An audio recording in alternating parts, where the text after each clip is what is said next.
Welcome guys. JK loan job channel में आपका बहुत बहुत स्वागत है। सब्सक्राइब कीजिए जेके लोन जॉब चैनल को और पाते रहिए रोजाना non stop multiple choice question physics chemistry biology के। सो गाइज, केमिस्ट्री यानी कि रसायन विज्ञान के multiple choice question, practice question यहाँ पर हम डिस्कस करने वाले हैं। आपके एंट्रेंस एग्जाम के लिए बहुत ही ज़्यादा हेल्पफुल है और काफ़ी सारे क्वेश्चंस आपको इसी प्रकार के मिल जाएंगे और काफ़ी सारे क्वेश्चन तो आपको डायरेक्टली भी देखने को मिल जाएंगे, सेम टू सेम। ठीक है, तो चलिए थोड़े बहुत और क्वेश्चन डिस्कस कर लेते हैं बिना टाइम वेस्ट किए। पहला क्वेश्चन है, उस प्रकार के एमाइन जो सिप सार बनाने के लिए एल्डिहाइड के साथ अभिक्रिया करते हैं कहलाते। बहुत अच्छा क्वेश्चन है। एमाइन आपका चैप्टर भी है रसायन विज्ञान एनसीईआरटी 12th। आप सब 12वीं पास करके आए हो। एमाइन आपने पढ़ा हुआ है, प्राथमिक भी पढ़ा हुआ है, तो द्वितीयक तृतीयक भी आपने एमाइन पढ़ा हुआ है। सो बता दो इसका आंसर क्या होगा।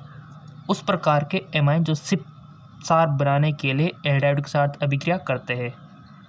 The type of amine which react with aldehyde to form SIP base। So इसका राइट ऑप्शन हो जाएगा आपका प्राथमिक एमाइन।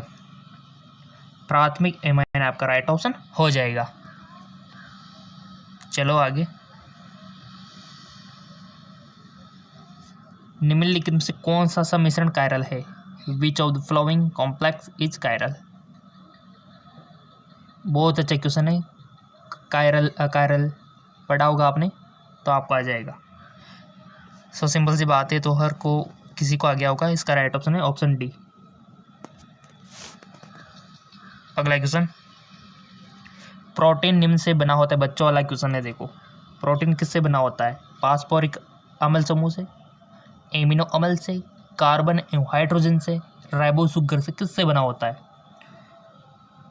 एक लगेगा ये आप बता सकते हो। सो गाइज, प्रोटीन एमिनो अम्ल से बना होता है। ठीक है, एमिनो अम्ल से।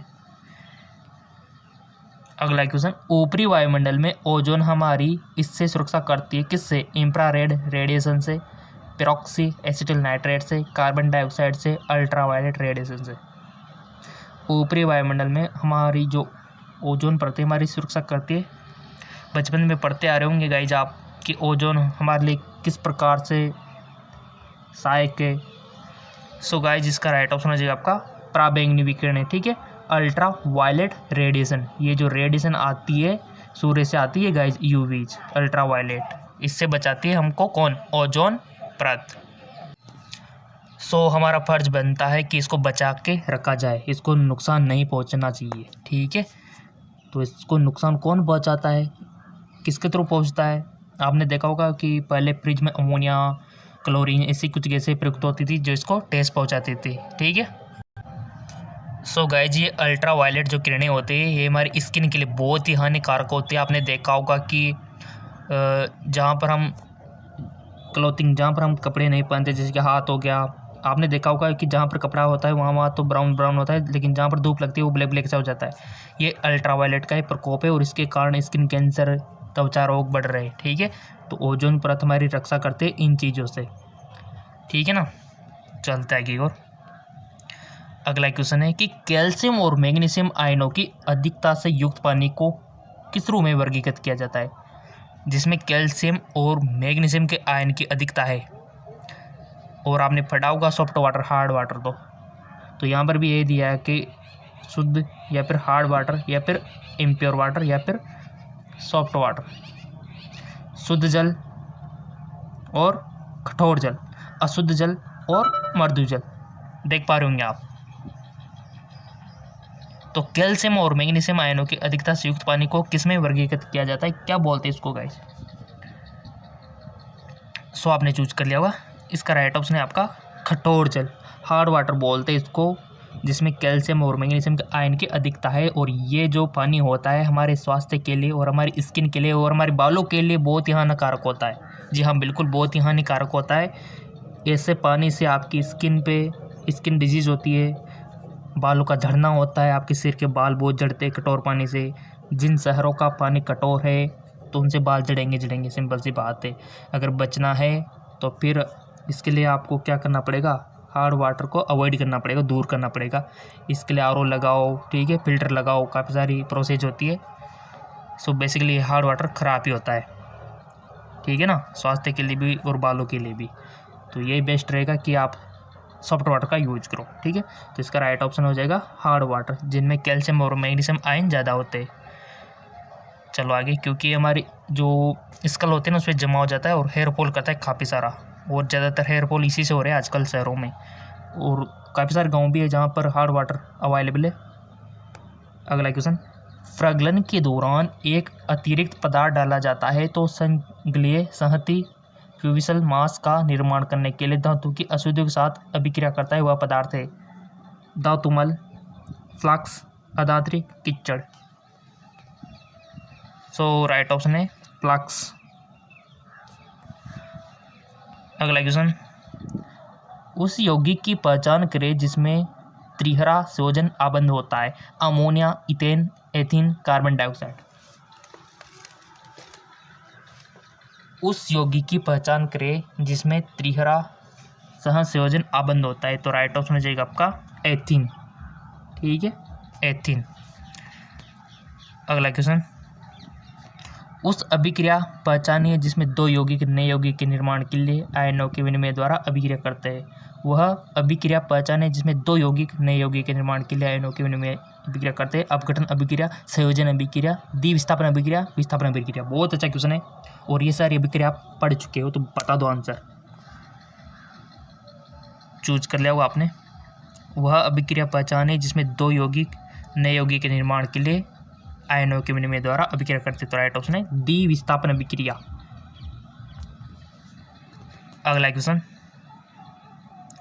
आयनिक आबंध की ताकत अधिक होती है जब बंधन इनके बीच बनता है, दो गैर धातु तत्वों के बीच, तुलनीय विद्युतीय ऋणात्मक के दो तत्वों के बीच, दो उच्च विद्युतीय धनात्मक प्रणों के बीच, उच्च विद्युतीय धनात्मक और उच्च ऋण विद्युतीय तत्वों के बीच। तो राइट ऑप्शन हो जाएगा आपका उच्च विद्युतीय धनात्मक और उच्च ऋणात्मक विद्युत तत्वों के बीच।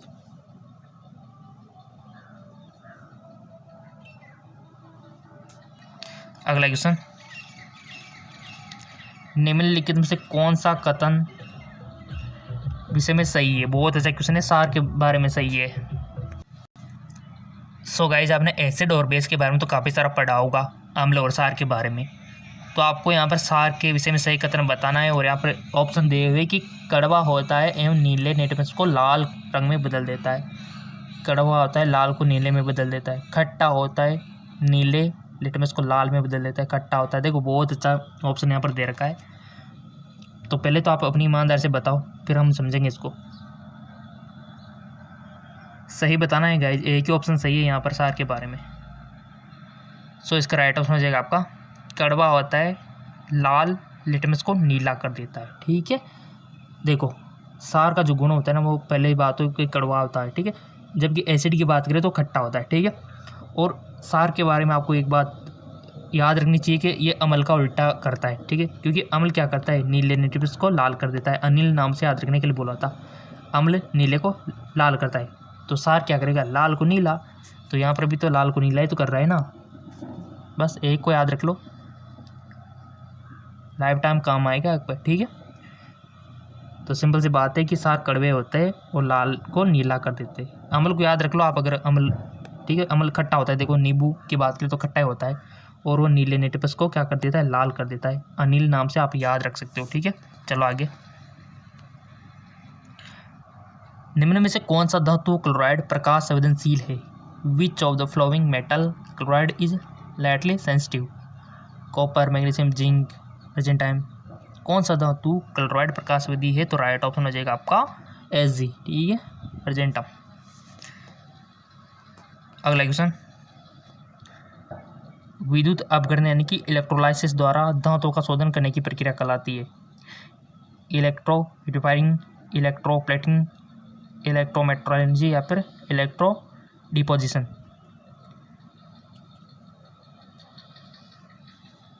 राइट ऑप्शन हो जाएगा आपका इलेक्ट्रो रिफाइनिंग, ठीक है, इलेक्ट्रो रिफाइनिंग, ऑप्शन पास, ठीक है। अगला क्वेश्चन,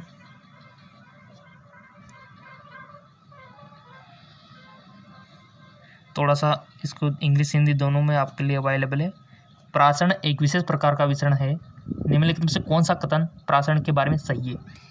जल में रखने पर सूखे खुबानी का फूलना, इत्र का छिड़काव, चाशनी में फलों का संरक्षण, जलीय जंतु द्वारा जल में विलित ऑक्सीजन का प्रयोग। प्रासरण एक विशेष प्रकार का विसरण है जिसमें निम्नलिखित कथन प्रासरण के बारे में सही है। तो प्रासरण विसरण आपने खूब पढ़ा है, तो बताओ इसका आंसर क्या होगा। इसका राइट ऑप्शन हो जाएगा आपका गाइज, यहाँ पर देख लो पहले आप पूरा का पूरा। प्रासरण एक विशेष प्रकार का विसरण है, निम्नलिखित में कौन सा कथन प्रासरण के बारे में सही है। यहाँ पर स्टेटमेंट आपके लिए दिया हुआ है कि फर्स्ट और थर्ड, फर्स्ट और फोर, सेकंड और फोर, या फिर सेकंड थर्ड। तो राइट ऑप्शन हो जाएगा आपका फर्स्ट और थर्ड, फर्स्ट और थर्ड, यानी कि जल में रखने पर खुबानी का फूलना, चाशनी में फलों का संरक्षण। ठीक है जी। अगला क्वेश्चन, सोडियम क्लोराइड और नेपथलीन के मिश्रण को पृथक करने के लिए एक उचित पृथक्करण तकनीक का सुझाव दें। सोडियम क्लोराइड और नेपथलीन के मिश्रण को पृथक करने के लिए एक उचित पृथक्करण तकनीक किस मेथड से अलग करेंगे गाइस? सब्लिमेशन, ऊर्ध्वपातन, या फिर क्रिस्टलीकरण, या फिर संघनन, या फिर वाष्पीकरण।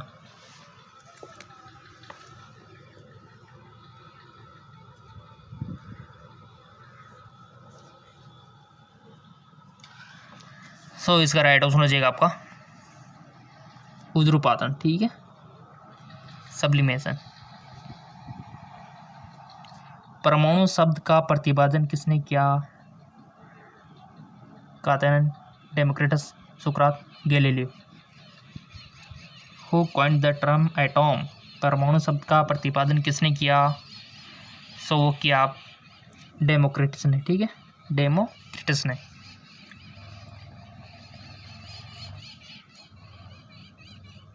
साधारण नमक और सल्फर के मिश्रण को किसके द्वारा अलग किया जा सकता है? साधारण नमक और सल्फर के मिश्रण को चुंबकीय पृथक्करण, विघटन विधि, ऊर्ध्वपातन, जाग प्लॉटिंग।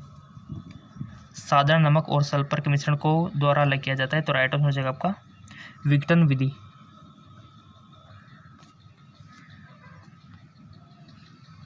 धुआं किसका मिश्रण है? स्मोक इज मिक्सचर ऑफ द्रव और ठोस, द्रव और गैस, केवल गैस, ठोस और गैस। धुआं किसका मिश्रण है? विलियन वाला चैप्टर इंपॉर्टेंट है।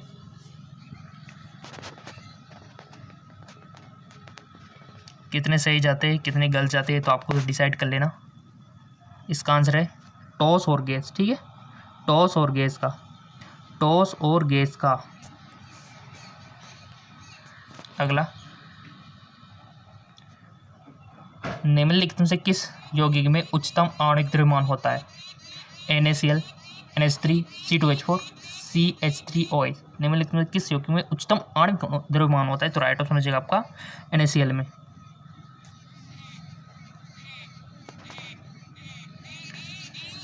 निम्नलिखित में से कौन सा एक शुद्ध पदार्थ नहीं है? Which of the following is not a pure substance? चांदी, मर्दा, सोइल जिसको बोलते हो, आयरन, वाटर। शुद्ध पदार्थ नहीं है, तो राइट ऑप्शन है इसका सोइल।